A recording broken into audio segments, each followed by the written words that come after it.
ناظرین، پچھلی ویڈیو میں ہم نے آپ کو جنگ عظیم اول کے بارے میں بتایا تھا۔ آج کی ویڈیو میں ہم آپ کو بتائیں گے جنگ عظیم دوئم کے بارے میں۔ جنگ عظیم دوئم کا آغاز اس وقت ہوا جب جرمنی نے 1 ستمبر 1939 کو پولینڈ پر حملہ کر دیا تھا۔ برطانیہ اور فرانس نے اس حملے کے رد عمل میں 3 ستمبر کو جرمنی کے خلاف اعلان جنگ کر دیا۔ ایک ماہ کے اندر جرمن اور سوویت فوجوں کے اتحاد پولینڈ کو شکست دے دی۔ ایک ماہ کے اندر جرمن اور سوویت فوجوں کے اتحاد نے پولینڈ کو شکست دے دی اور یوں پولینڈ نازی جرمنی اور سوویت یونین کے درمیان تقسیم ہو گیا۔ پولینڈ کی شکست کے نتیجے میں وجود میں آنے والا عارضی سکوت 9 اپریل 1940 میں اس وقت ختم ہو گیا جب جرمن فوجوں نے ناروے اور ڈنمارک پر حملہ کر دیا۔ 10 مئی 1940 کو جرمنی نے یورپ کے نشیبی ملکوں نیدرلینڈز، بیلجیم اور لگزمبرگ کے ساتھ ساتھ فرانس پر حملہ کر دیا۔ 2 جون 1940 کو فرانس نے جرمنی کے ساتھ جنگ بندی کے معاہدے پر دستخط کر دیے، جس کے ذریعے ملک کے شمالی نصف حصہ جرمنی کے قبضے میں چلا گیا اور اس کے نتیجے میں ملک کے جنوبی حصے میں حلیف حکومت کے قیام کی اجازت دے دی گئی۔ جرمنی کے اس حوصلہ افزائی کے ساتھ سوویت یونین نے جون 1940 میں بالٹک ریاستوں پر قبضہ کر لیا اور اگست 1940 میں اسے باقاعدہ طور پر اپنے ملک کا حصہ بنا لیا۔ اٹلی، جو جرمنی کے حلیف ممالک کا رکن تھا، وہ بھی اس جنگ میں 10 جون 1940 میں شریک ہو گیا۔ 13 اگست سے 31 اکتوبر 1940 تک جرمنی نے انگلستان کے خلاف ہوائی جنگ شروع کی اور اس میں شکست کھائی۔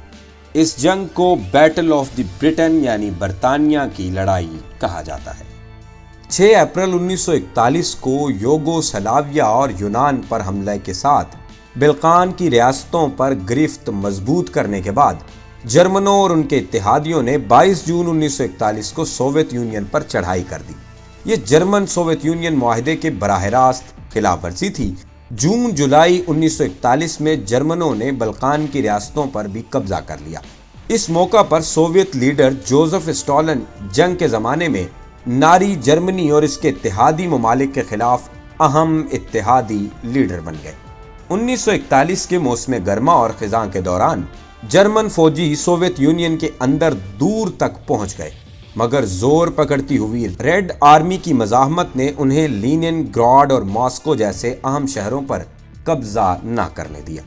6 ستمبر 1941 کو سوویت فوجوں نے ایک بڑی جوابی کارروائی شروع کی، جس نے جرمنوں کو مستقل طور پر ماسکو کے مضافات سے باہر دھکیل دیا۔ اس کے ایک روز بعد 7 دسمبر 1941 کو جرمنوں کے ایک حلیف طاقت جاپان نے پرل ہاربر پر ہوائی بمباری کی۔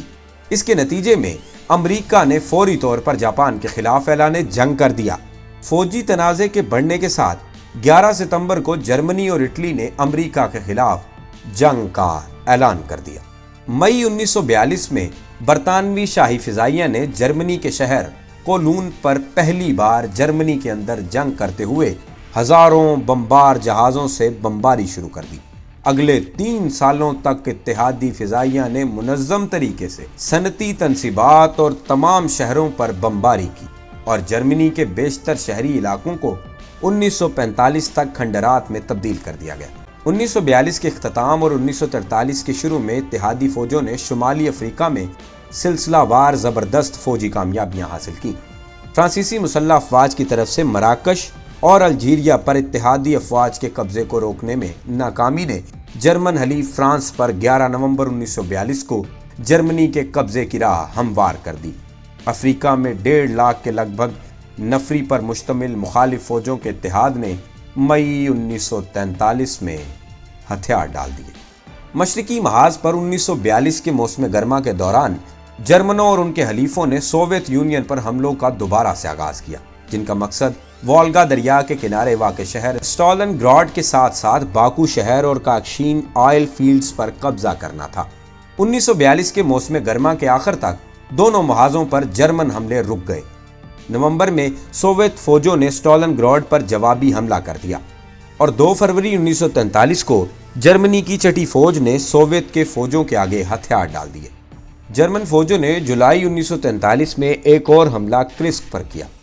یہ تاریخ کی سب سے بڑی ٹینکوں کی جنگ تھی، لیکن سوویت فوجوں نے یہ حملہ ناکام بنا دیا اور فوجی برتری حاصل کر لی جو انہوں نے پوری جنگ عظیم کے دوران برقرار رکھی۔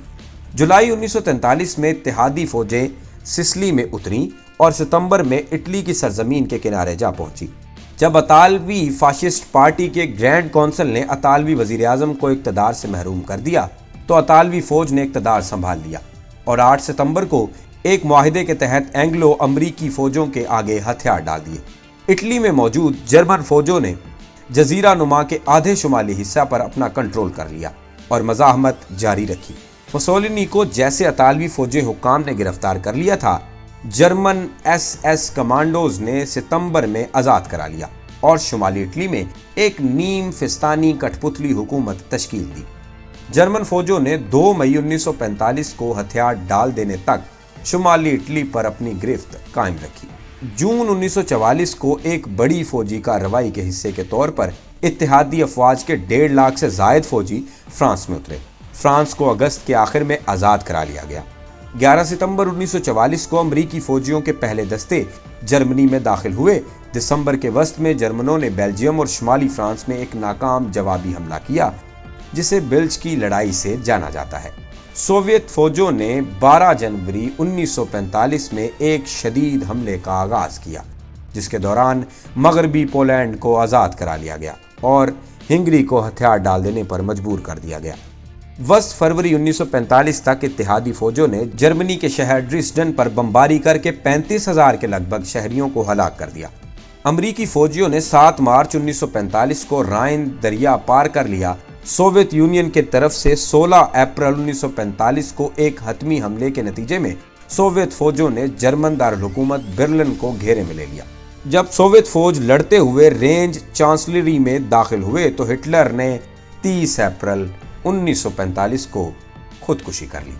جرمنی نے 7 مئی 1945 کو مغربی اتحادیوں کے آگے رائن کے مقام پر اور 9 مئی کو برلن میں سوویت فوجوں کے آگے غیر مشروط طور پر ہتھیار ڈال دیے۔ اگست میں جب امریکہ نے جاپانی شہروں ہیروشیما اور ناگاساکی پر ایٹم بم گرائے تو بحر الکاہلی خطے میں بھی جنگ کا خاتمہ ہو گیا۔ ایٹم بم کے ان حملوں میں 1,20,000 شہری ہلاک ہو گئے۔ جاپان نے باضابطہ طور پر 2 ستمبر کو گھٹنے ٹیک دیے۔ دوسری جنگ عظیم کے نتیجے میں دنیا بھر میں تقریباً 5.5 کروڑ افراد ہلاک ہوئے۔ یہ تاریخ کی سب سے بڑی اور تباہ کن جنگ تھی۔ ناظرین، امید ہے آپ کو ویڈیو پسند آئی ہوگی۔